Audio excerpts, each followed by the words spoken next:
എൻ്റെ മുത്തേ, നിന്നെ കണ്ട ഒത്തിരി നാളാവും. നീ എന്നെ ഈ ഒരു സാഹചര്യത്തിൽ ഇവ കാണുന്നത്.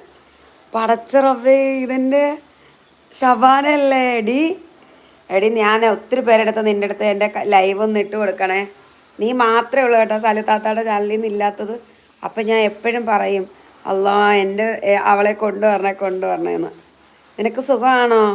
ഒരുപാട് സന്തോഷമുണ്ട് കേട്ടോ. അവളുടെ അടുത്ത് ഞാൻ എപ്പോഴേ പറഞ്ഞ റംലുവിനോട്, ഞാൻ ഈ ലൈവ് ചാനലൊക്കെ തുടങ്ങുന്നതിന് മുന്നേ ഞാൻ പറഞ്ഞ എനിക്ക് അവളോടൊന്ന് മിണ്ടണം, അവളെ കൊണ്ടുവന്ന. ഒരുപാട് സന്തോഷമുണ്ട് നീ വന്നത്. അല്ലാഹു അകലം. ഇപ്പം നീ എവിടെ, എന്താ സുഖമായിട്ടിരിക്കുന്നോ? ഒരു വട്ടം നമ്മുടെ എൻ്റെ ചാനലിൽ താത്ത വന്നിരുന്നു. അല്ല, എല്ലാവരും എന്തി? നിന്നെ ആരും കണ്ടില്ലല്ലേ? നീ ഇന്നല്ലേ എൻ്റെ ലൈവിൽ ആദ്യമായിട്ട് വരുന്നത് ഷബാന? സുഖമാണോടാ? സുഖമാണോടാന്ന്. Okay okay. അയ്യോ, നിന്നെ മാത്രമേ ഉള്ളായിരുന്നുള്ളൂ ഇവിടെ ഇല്ല. പിന്നെ വേറൊരു ഒരുത്തിയുണ്ട്, മറ്റേ